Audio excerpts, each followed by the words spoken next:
to another instructional video. I believe we're at video 10. I never know if there's going to be a video 10A and 10B, 2 parts, until I get to the editing process. In front of me, of course, are my notes. I, of course, have rehearsed for this, but I love to bring spontaneity to these videos, just like I do in my classroom. So today, we are looking at ideology. And it's my feeling that Graham Turner's book leads to this moment, because he has built all the steps in and has got us thinking about film from an ideological perspective without quite saying it. It's all there between the lines. So I ask you, what is ideology? I have no idea. Ideals. So if we broke down the word, it's ideal and ology. Ology means the study of, so the study of ideals. Most of the time we use in referring to an ideology, it's a way of thinking.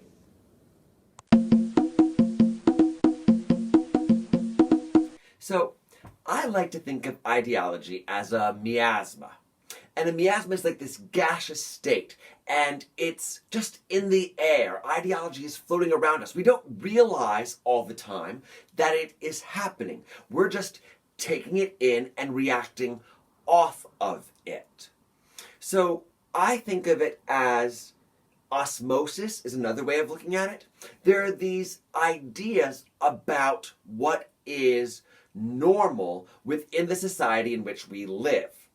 And everything around us either rewards us for staying within the system that society and or culture creates, or it punishes us for going outside of the norms. What is your relationship to ideology? I feel like it could be both a negative and a positive. Positive because you can break it down and reform it so that it fits your life. But then also a negative because then it can condemn those who can't change it, since the change for ideology in a culture is a progressive one. My relationship to ideology is much influenced by my upbringing, and pretty much culture changes with what their standard is, but I do relate to how I was raised and the standards that my parents held for me and my other siblings. So I'd say that my relationship to ideology is more of that of a skeptic. I like to think about everything that the culture has wants you to believe or wants you to think. I don't think anybody should inherently go against culture completely or agree completely with culture, but you should always think about what is being perpetuated and think about, is that logical? Does that make sense?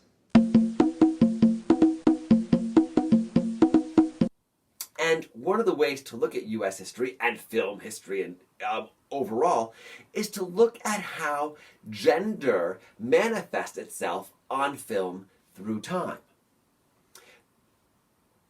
And also what is allowable in film. At the beginning of film, there was a lot of permissiveness. And then what happened in the 30s, people, the Catholic Church, one of them, got upset by what was in the storylines and what was being shot on film. And so something came up called the Hays Code, headed by Will Hays. And the dude, I kid you not, looks like Mickey Mouse, which I think is totally ironic, because he, along with the Catholic Church and other people, wanted to censor movies. And so there was supposed to be no profanity, no sex before marriage, no sex, no kissing, no long kisses, right? We're talking somewhere between 3 and 7 seconds of kissing allowed. No homosexuality, no rape or portrayals of rape, and things like a woman had to keep, or a woman or a man, if they were in bed together, one of them had to have their feet on the floor. Nowadays, when we look at movies made today, we have all kinds of profanity in the films. We also see homosexuality, which was totally not allowed, and one of probably the very last things to be broken open in terms of the code itself. So I hope that gives you an idea. But even going further, out of this Hays Code, which became the MPAA, is that whole system of rated R and PG and G and PG-13. And when I think about PG-13, Gremlins was one of the instigators of the whole PG-13 idea because it had too much horror attached to it. To me, this was a kids film that I watched growing up in the 80s that I loved, and I collected those little gremlins. I think I still have some of them in the attic. Anyway, before I digress further, what we have to think about is when a film is made, it's not just the script and what we see inside the film. There are outside forces impacting the film being made itself. So we can think about the film in two ways. The film itself, the actors, the blocking, the costume design, the script, all that you see inside a film as it plays from the beginning to the end is textual. And everything else outside of it that impacts it is contextual. So I just talked about censorship and how we have this Hays Code and how the Catholic Church was going to boycott filmmaking unless Hollywood made more acceptable family films. But there are other things. There's government policies that totally impact how a film is made. When World War II ended, the United States helped Europe rebuild. We gave money, but we didn't really just give money. There were things attached to it. And one of the things that I found really shocking is that if you wanted the United States' money, Europe, you had to play a certain percentage of American films on your movie screens. And it was a large percentage. You can go ahead and look that up yourself, but it was large. So we're putting out this whole idea of what the United States is. And when you think about how powerful that is, or you have to think about how powerful that is, an institution that has control over the media is very powerful because it tells us who we are and who we are against. It separates us into us and them. And so ideology is a part of that. To this day, if we look at the structures of power itself, they still are forcing men to be strong and women to be weak. As we look at different elections and different women who've gone through elections, there's this whole array of behavior that this political woman must portray as she moves into a position, into elections, into power. And if she is too aggressive, if she doesn't have any emotion, if she's demanding, she gets these terrible words labeled on her. And then let's look at military men. Military men come out of the Army or the Navy or the Air Force, and most of them do not want to talk about the horrors they have seen if they have been in battle. They feel that they have to man up. And so men are not allowed to use their emotions. And women are given permission to use their emotions. No emotions strong, lots of emotions weak.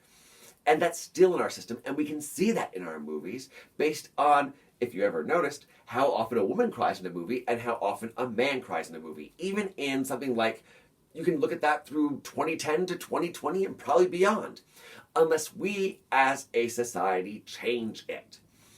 But also, if we don't think about just the United States and its filmmaking practices, we can go to places like China and India and Australia. Unlike the United States, and even Great Britain, there is money that the government gives for filmmakers to make their films. Not here in the US. You have to get your own resources and raise your own money for it. But actually in these other places, money is given to filmmakers. And because money is given to these filmmakers to make their films, they have to toe the line. And I kind of always think about a lot of these foreign films of the 80s and the 90s as postcard pictures. These foreign films are inviting. Like, you watch them and you want to see these great grand vistas of China. You want to see the adventures and the romance of Australia. And there was, as I'm going along, in India itself, there are films that are anti-government that were being made recently, like 2018, that the Indian government wouldn't let out of India itself. and I don't have the information at the top of my head, and I didn't really prepare it for this. It just popped into my mind, and I think you should definitely go look that up, and I want to look that up. Because what is teaching about? Teaching is about giving you some words and concepts and direction about going to look at things that you may necessarily not have looked at before because you didn't have that knowledge. So yeah, I wish I could give you more information about this film in India from 2018. I'm thinking it was 2018, I'm hoping I'm correct, that the government wouldn't release. So government has power on it. And I talked about the Catholic Church already and the Hays Code developing to the MPAA. But you also have to think about product placement. Corporations have a large impact on films. Do you think Coca-Cola or Apple are going to want to put their products in a film that is extremely controversial? That's going to impact their sales.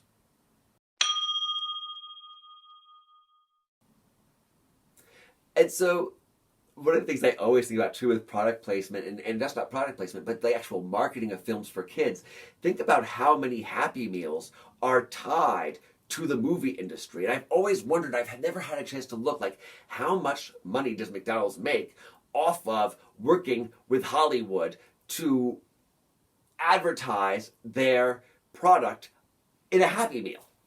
And yeah, as a kid, I loved Happy Meals. I wanted those toys. Didn't we all? But those movies have to be appropriate for kids. It has to be appropriate for McDonald's.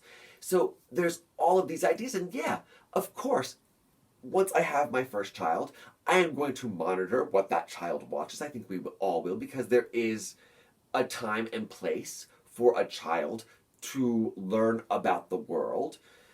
And we do want to protect them from certain things and keep them as innocent and playful for as long as possible before the world takes over and shows it to be a really kind of, I hate to say this, awful place that's dangerous. But it is. Anyway, I am really digressing here. So that is the contextual side of films, like that part of it. There's also the exhibition distribution chain, the production, exhibition, and distribution chain. Just because a film gets made doesn't mean the studio is going to greenlight it. What if it goes against its political agendas? There are so many films that get made that we will never see. It sits on the shelves because somebody at the studio didn't agree with the content. And boy, wouldn't I love a pass to go and watch those films. I'm imagining a bunch of us would. Guessing a lot of artists would love us to be watching those films too. So a film can get made, but it doesn't mean it's going to get released.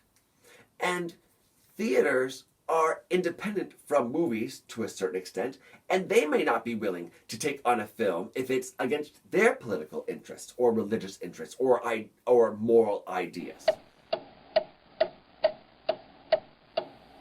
Now, I gotta tell you, I have not told you all about Chapter 6 in Graham Turner's work. There's a lot more in there. So please, do the reading.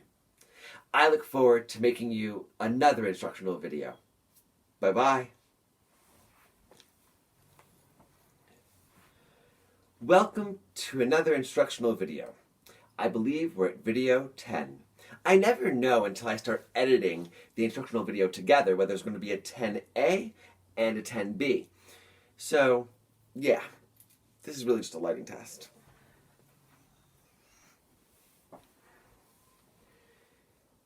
Welcome to video 10.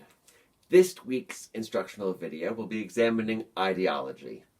That's all I need to say right now because this is a lighting test. I've tried 3 different things. Hopefully this is one of the better ones. But I feel like in the classroom there's a load of spontaneity that I bring, and I want that in these videos. So, sit back, open your mind, and let's begin growing together. Ugh, that was awful. Let's begin growing together.